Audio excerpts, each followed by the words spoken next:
Welcome to this special feature on Leave a Legacy of Southeast Michigan. It's an organization that is helping Oakland County and Waterford residents understand the impact that donors have on charities through planned giving. Now, all of us, or many of us at least, are regularly contributing as donors to charities in our lifetimes. But planned giving is a way of exercising that charity beyond our lifetime. So we're going to talk about that. I'm Bob Alexander. I am a longtime Waterford resident, the Director of Development for Angela Hospice in Livonia, and a volunteer for Leave a Legacy of Southeast Michigan. And I'm really fortunate to be joined by two experts in the field of donations, charity, and giving, Roberta Trzos and Chris Kelly. Roberta is the Director of Planned and Personal Giving for Leader Dogs for the Blind. Stop me if I'm wrong. You're correct. She's been at Leader Dogs for over 8 years. She has a CFRE, which is a certification that's very impressive and important in giving and charity. And she's been in the field of development for over 16 years. Thank you. I got it all, okay. Got it. Well, not all of it. There's so much more to you. Chris Kelly is the Vice President and Planned Giving Specialist for PNC Institutional Asset Management. Have I got that? Absolutely. He is a longtime member of the Planned Giving Roundtable of Southeast Michigan, and has been associated with Leave a Legacy in many important capacities. He is a board member. He has been the past board president and a past chair of Leave a Legacy. In addition, Chris has served on the national board of the Partnership for Philanthropic Planning, the PPP, as we like to call it, and he speaks nationally on this topic. We're really glad that you also speak locally on this topic, because we're going to tap that for us as well. Before we get too far, I want to establish a simple principle about Leave a Legacy of Southeast Michigan. Leave a Legacy is not advocating, or never really does advocate, for a particular charity. Right. Yeah, we and they do champion the whole idea, the general principle of charitable giving through planned giving. So I want to make sure we all understand that from the jump, from the get-go. And secondly, before we really start talking about planned giving, I want to just talk about charity and giving in general, just to sort of kind of get a common language and understanding and point of familiarity for all of us. So I'll throw this to you, Roberta. Sure. Is charitable giving really important? I mean, do charitable gifts really make a difference to charities? Oh my goodness, yes.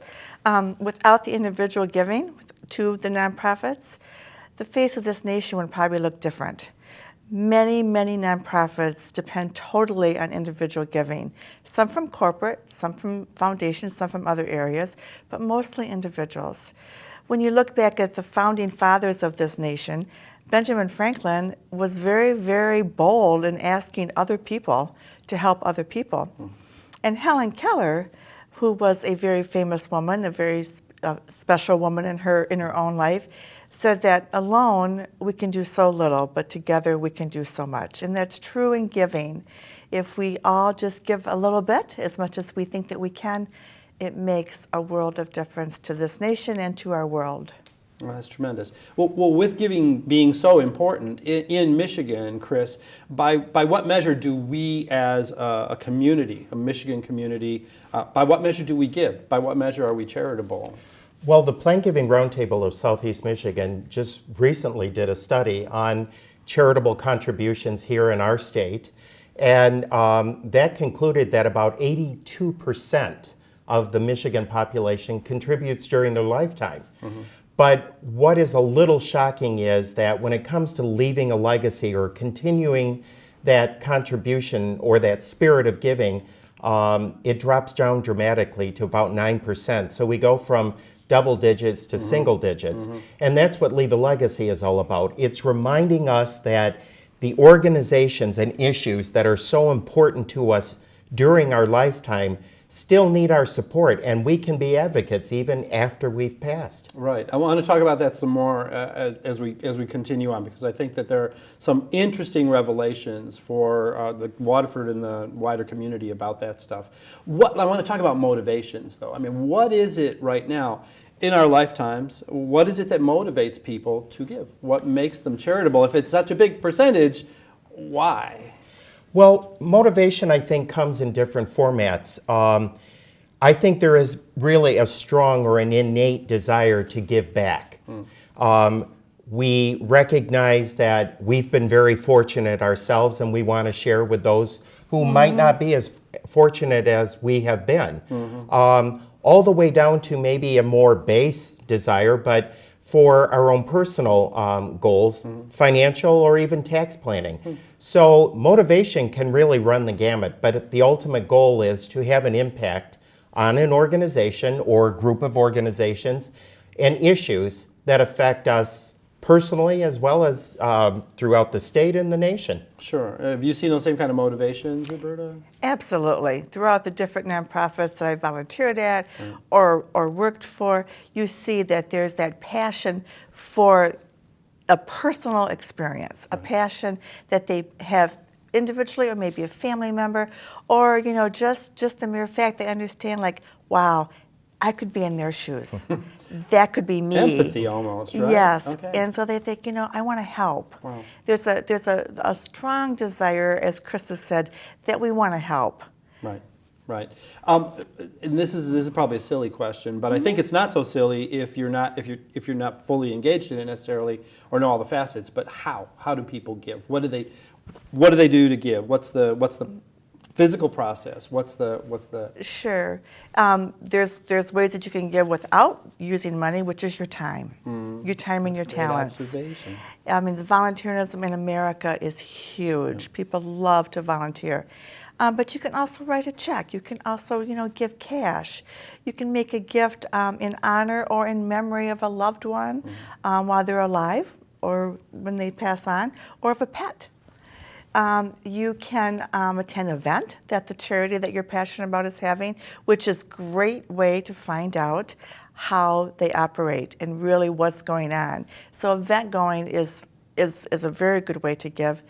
And also giving through your lifetime at different levels through charitable gift annuities, which Chris will talk about. You can put the nonprofit in your will, as we'll talk about later, which Leave a Legacy is all about, estate planning. You can have a charitable gift annuity.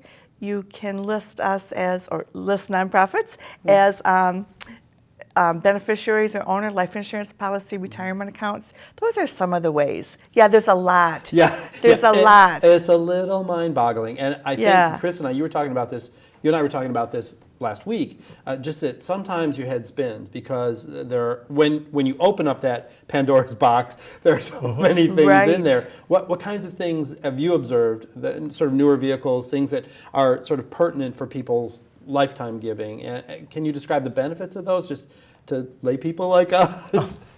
Well, as Roberta was saying, a lot of times the American donor starts out by writing a check and getting to know the organization and how they steward the contributions that we make. As we really get to understand the mission and the organization itself, then we can look into the more substantial situations where we might use appreciated stock, real estate, IRA distributions. It really can become quite mind-boggling when you think about it. But that's why we use our advisors, our legal advisor, our tax advisor, our wealth or private banker. This is our team. We put these people together to work for us, and their understanding of the giving vehicles and the benefits, tax, diversification of assets, all of the personal benefits that we can generate by being generous, our team can help us build. So, Bob, charity can begin at home as well as with the organizations we believe in. I think that, you're talking about, I know when you say these words about these different vehicles, my brain goes like, that's what Carnegie's do. that's what the Bill Gateses do. That's what the Warren Buffetts. That feels like it's something that goes way beyond my pay grade, to use a phrase. And I think that one of the really important things that I discovered, and I've been in it for a while, but I discovered recently, is that the whole idea of philanthropy or philanthropist doesn't mean a well-heeled person. It doesn't mean a wealthy person. That word just means someone who loves people, who loves the people. And I feel like, okay, well, all right, I'm that guy. I can be that guy. Exactly. So what ways have you kind of seen people come to that realization and be unexpected philanthropists in their own, whatever their field is or whatever their financial state is? What kind of Well, you brought up a really good point that I think that we should emphasize. A big heart, a generous heart, does not necessarily mean a big bank account. That's right. And the important message about Leave a Legacy and gift planning and plan giving is that playing field can be leveled. We can use these vehicles so that we do feel like Bill and Melinda Gates or the Rockefellers, whomever it might be from our generation. Right. It allows us to have our impact, and that's what this is all about.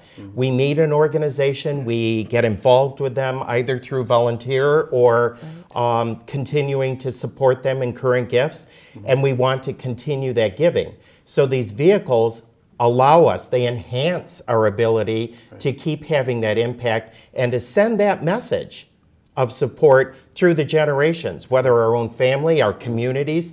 That's what this is all about. It's a message of we are our brother's keeper, and we have ways to do it that's effective, and it doesn't cost us that much personally. I think that's the thing that I think it's easy to lose sight of when you're thinking of charity from the standpoint of numbers and dollars and vehicles and methods and all the rest of that stuff, is that you lose the sight a little bit. It comes out of focus of the whole idea of people and impact and a love for an organization, a love for a community, a love for whatever the outcomes are that happen in that, and it impersonalizes it to a detriment in a way, because then it just makes your head spin like my crazy head spins. Speaking of that, and I want to get to that, I want to touch now on that figure that you had given, the drop off from 82% down to 9%. 9%. That is a crazy drop between those things. What do you think? What do you think actually causes that? What is the reason that all of a sudden they're crickets from the hearts of people, right? Because we're talking the same population, right? It's the same people, and now after their lifetimes, there's not much. What kind of things would you attribute to that drop? Sure. You know, it's a very difficult thing to do, to talk about, I'm going to die someday. And I need to do something about that as far as making sure my family's taken care of and my passion is still living on. The sustainability for the passion that I have for different nonprofits. So it's very hard for people to say, yeah, you know what, I need to really go to a lawyer, I need to talk to my banker, and just talk about, I need a will. Is a lot of people that will not sit down and even make out the will. So if you don't make out the will, or if you don't put someone else's name, the other nonprofit, on your retirement accounts or on your life insurance. As a beneficiary. And you keep thinking, oh, I'll do that tomorrow. And tomorrow doesn't come. So I see, when we talk to people about that, they say, oh, you know what, I'm not ready yet. Right, because they're not ready to address the bigger topic. Is that what you're saying? Exactly. Kind of like the death averse thing. I mean, heck, I'm with a hospice. I know that stuff. Exactly. Right, but the outcome of that, the sad outcome to our society, to literally to the organizations, the things, the causes that we personally love, is that we just disappear off the map. And our love for them is not translated any longer in their experience. And as you pointed out, and I really like that you said this, is that it's almost, there's an element of it that is a model to those who are around us, to our families, to others, that they see that something is important to us and they regard it likewise as important to them when you're gone, when you're no longer here.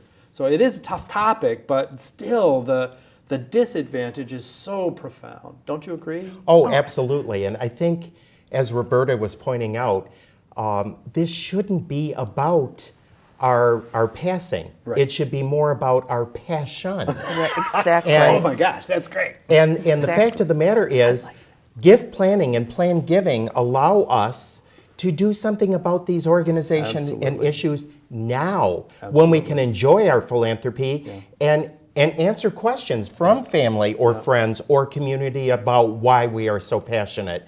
So the stigma of death needs to be erased. There's an old adage that's used a lot in philanthropy about we make a living by what we get, but we make a life by what we give. And it's attributed to Winston Churchill, but we found out he didn't say it. But I've decided he should have said it, so we'll continue to give him credit. But that message is what is so important. He didn't say, and when you die, he said your life resonates because of the issues you believe in and you support. That's a great observation. I literally, I mean, in my own experience, just recently on the phone with the child or family member of someone who just talking to me about their passion of their mom. And how much she loved and volunteered for and did all of those things. And to them, visiting that and having a conversation is impactful to them, and it's meaningful to them as a child. It's a connection to mom still, even Absolutely. now. Absolutely. Interesting. Yeah. I find that fascinating. So here's the thing. So Leave a Legacy Southeast Michigan witnesses those two contrasting facts. The fact that as people, we have a heart. We are naturally inclined to charity and to sharing of ourselves, time and finances, resources.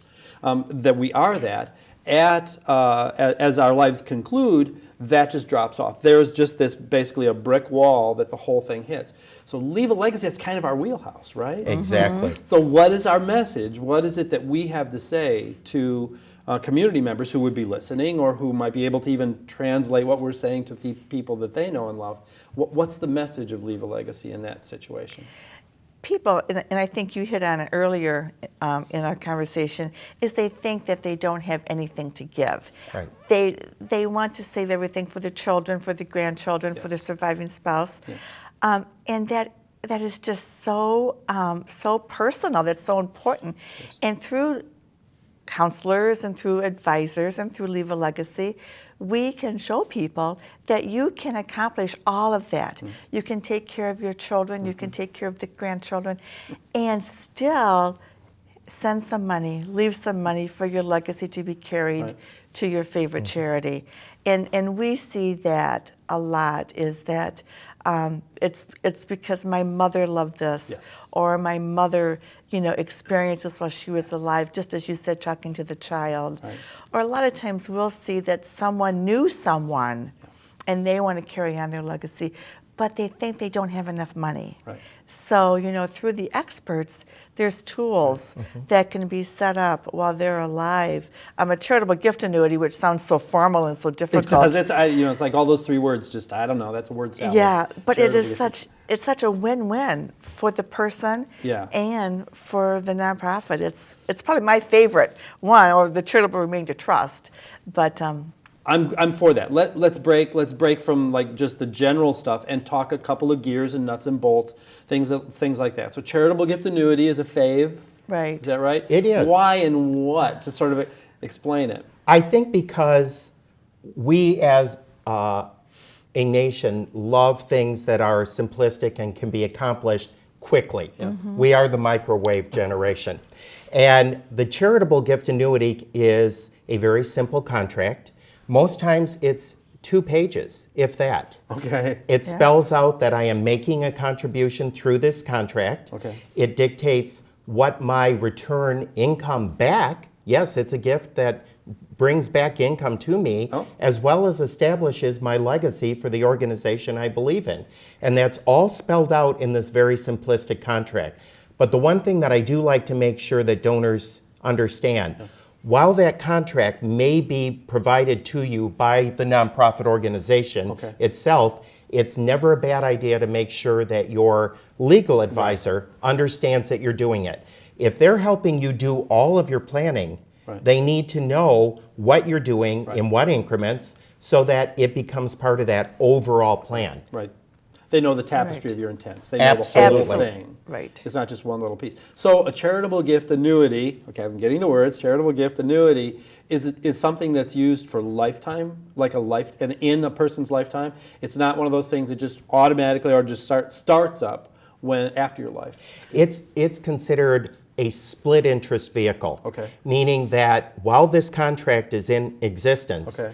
it's provided a charitable income tax deduction to the donor, Okay. but it's also going to provide a agreed upon income percentage and an exact dollar amount. Okay. And that kind of, again, gives us power as donors, because that income distribution coming back to us can be used for personal needs or philanthropic needs. Many donors do what we call blended giving, I see. where they establish that plain giving vehicle, Yes. like the gift annuity, Right. and they use the income to make contributions. Donate? Really? Absolutely. So they're Exactly. giving twice with the same money? Yes. Absolutely. Now, is that power or what? That's Yeah. pretty good. Yeah, this Yeah. feels like one of those infomercials. We should have the audience going, yeah, that's good. But wait, there's more. Exactly. Right. That's what it feels like. Yeah. But and all right, so that's something that's accessible by people of any means, right? You don't have to be Bill Gates. You don't have to be any of those No. big heeled guys. The dollar amounts, do you have to have a lot of dollars involved? Most charitable gift annuity programs will take a contribution of $10,000. Okay, so that's a threshold for them. Exactly. But you're getting some of that back. You are. Right. You give it to them and they Right. give it back to That's you. why it's considered a split interest vehicle. There's a charitable Right. interest Right. as well as a current income interest. Okay. And that's why it kind of puts the donor really in the driver's seat Okay. for their philanthropy and their financial planning. Okay, so that's at a threshold of usually around $10,000. Kind of 15,000. Okay, something Right, like that. right. So I mean, some people can reach that. That's for darn sure. Absolutely. Right, and that's a great thing. Some people may not have that as cash, but there's something about I'm struggling for words now, but there's something where if you have, for example, a required minimum distributions of things, that you can use that nowadays. Is that something new? That's something new-ish? The charitable IRA, Yeah. as it's been called, Okay. will allow someone who is 70 and a half and receiving Okay. their required minimum distribution Right. to either make a direct gift Right. to charity of that distribution, and for doing that, they may not receive a charitable income tax deduction, Yeah. but again, they're having that impact on the organization that they believe in. If they take their distribution personally, Yes. pay their tax liability, Yes. that is now their income. Right. So they literally could turn around and use it, or maybe it in a combination with other cash or asset, to establish one of these plan giving vehicles. The emphasis on all of this is planning. Right. It's taking Yeah. control of your personal and your philanthropic goals. Right. Right, I understand. Have you seen any examples of that in your fields? Where people have done this, have used that? I mean, have you guys done any of that stuff? We have currently at Leader Dogs for the Blind and other nonprofits that I've volunteered at and been involved with. But just to give one example would be impossible, so I'll just give you sort of like a flavor of what's happening at Leader Dog. Every year, without fail, we receive about $3 million from estates. Wow. Just every year. So that is people that are leaving us bequests, leaving us, as beneficiaries in other forms. And I'll try to make it real brief here, but without people thinking about this ahead of time, we wouldn't have $3 million coming to us, and that'd be a lot of money we Right. would have to try to raise. So very, Well, very not just try to raise, but it would affect what you can do. It would just affect what we plain could do. Harnesses or halters whatever it is that your organization and any charity would be able to do. I mean, it would Yes. distinctly change the landscape of what the community looks like. absolutely. If people weren't doing that kind of thing. And it would distinctly change the landscape of what a charity and community looks like if more people did do it. There are more things that Exactly. could be done, multiplied and so forth.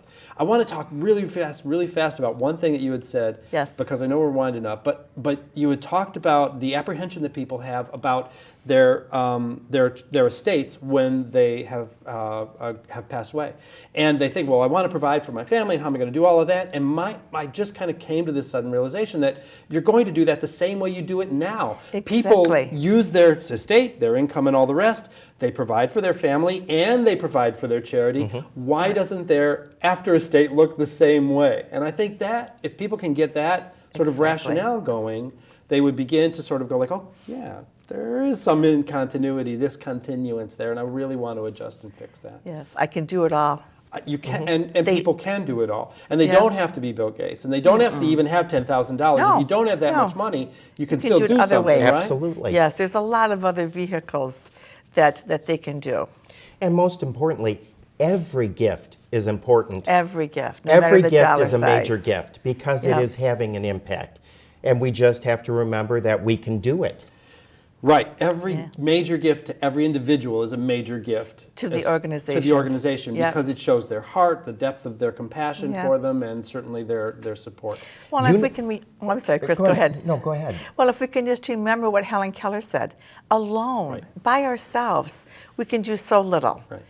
But together, everybody working together, even for different purposes, we can do so much. Donors have to understand that their gift can be inspirational, no matter what dollar amount. Right. If a donor came in and made a gift of $25, they've made a gift, and that might inspire someone else. That's right. And I think that is important, because you really are setting a pace for the community. You're setting a pace for your family. You're identifying the importance, the things that are important to you. I'm going to anchor on what you said and say it's not as difficult as it sounds. Those words are unfamiliar to most of us. Right. Right? Most of us aren't thinking charitable gift annuities and charitable remainder trusts and all of that. But there are people who have resources who can tell you about them without ulterior motives of Right. telling you what to do with it, Right. but tell you how you might be able to even address it or even think about it. Well, they can visit our website. Absolutely. Absolutely. You know. Ask questions. There are people out there that will help you. Private bankers, wealth advisors, attorneys, CPAs. The charitable organizations themselves have Right. staff members who can get the conversation going, but we have to talk. Right. And it's clamming up that stops the whole conversation and stops the Absolutely. whole thing from happening. I think that really does touch on the leave a legacy desire, again, not for any particular charity, but for the idea of charity to be perpetuated. Not even just for the charitable organizations, but for the sake of the people who need to express or want to express what's important Yes. to them. I think that it's a great ambition, and it's big. It's the Leave a Legacy organization of Southeast Michigan, so we've got a big area to sort of cover. And before we run, I want to make sure that people know where they can get a hold of that. They can do the website visit. Everybody's got a website address, and so do we. It's www.leavealegacysoutheastmichigan.org, leavealegacysoutheastmichigan.org. And there's also a phone number for people who are tied to, Mr. Bell's ancient device of 888-826-7900. So they can get a hold of us either way. I hope that's been informative. I hope it's been inspiring, because that's our big hope. Absolutely. And we appreciate the time that you've spent with us. I'm Bob Alexander, and we've been talking about Leave a Legacy of Southeast Michigan, and it's been our privilege to visit with you. I'll see you around town.